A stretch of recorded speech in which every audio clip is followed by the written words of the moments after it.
Olá, meu amigo, olá, minha amiga.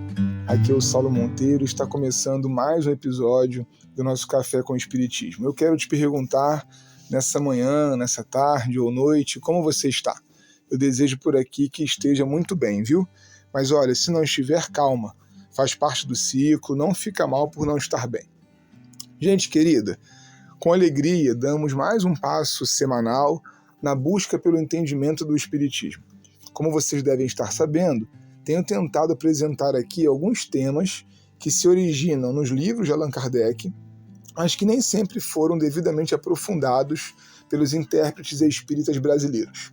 Já vimos que a alma da filosofia espírita está em progredir sempre, em acatar os avanços que a ciência séria e responsável nos trouxer.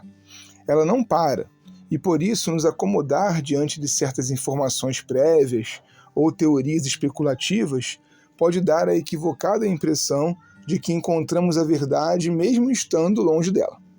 É o que o professor Rivaio afirma em dois itens essenciais do Livro dos Médiuns, o 110 e o 124, respectivamente. Abre aspas. Longe estamos de considerar como absoluta e como sendo a última palavra a teoria que apresentamos.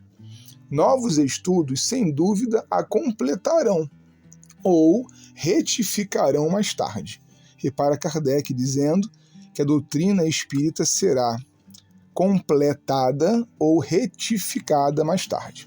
Continua ele no item seguinte. Importa, se não esqueça, que nos achamos nos primórdios da ciência espírita e que ela está longe de haver dito a última palavra sobre esse ponto, como sobre muitos outros. Fica evidente, então, gente querida, que pelo método kardeciano ou por outro equivalente, a ciência da observação do fenômeno espírita continuaria, tendo ainda longa estrada a percorrer. Por isso, hoje, o passo que daremos aqui no podcast será de abertura de um subtema que deve nos ocupar por algumas semanas: o papel da mediunidade na construção do conhecimento espírita. Como sabemos, o fenômeno medianímico está na base, na construção mesmo do pensamento espírita. Admitimos a tese de que os espíritos desencarnados, através de médiuns, podem dar opiniões sobre certos assuntos e que, cruzando essas informações, conferindo-as com racionalidade e aplicando a elas uma lógica filosófica, tiramos dali teorias explicativas da realidade. Esse foi o trabalho da vida de Allan Kardec. No entanto, em nosso Brasil espírita, essa parte de conferir com racionalidade, de aplicar filosofia, de criar método, infelizmente não ocorreu muito.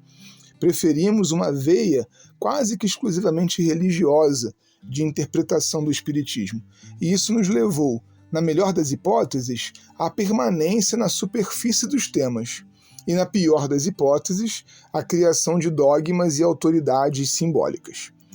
Para discutirmos esse tema, eu tenho lido e indico a vocês o livro recém-publicado do professor Elias Moraes, de Goiânia, O Processo Mediúnico, Possibilidades e Limites na Produção do Conhecimento Espírita. Eu separei um trechinho aqui muito legal da obra para debatermos com o meu amigo, com a minha irmã. Abre aspas para o professor Elias.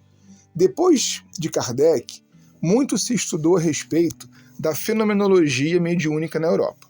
Gabriel Delany já havia observado que havia dois tipos de leitores espíritas: os que, por se acharem convencidos da realidade dos fatos, aceitavam cegamente o que lhes era apresentado, e os que, embora persuadidos da sua realidade, continuavam a estudar os fenômenos para descobrir-lhes as leis. No Brasil, onde se estabeleceu um espiritismo de caráter majoritariamente religioso, esses estudos foram ignorados. Ao contrário, elaborou-se uma maneira própria de lidar com o fenômeno mediúnico, fortemente devocional, com total afastamento daquele rigoroso critério que marcou as pesquisas iniciais sobre a mediunidade. Por aqui, no espiritismo brasileiro, gente querida, as publicações de conteúdos mediúnicos passaram a ser entendidas como complementações doutrinárias ao espiritismo que Kardec havia formulado, mas sem levar em conta o seu método de pesquisa, seu critério e suas recomendações.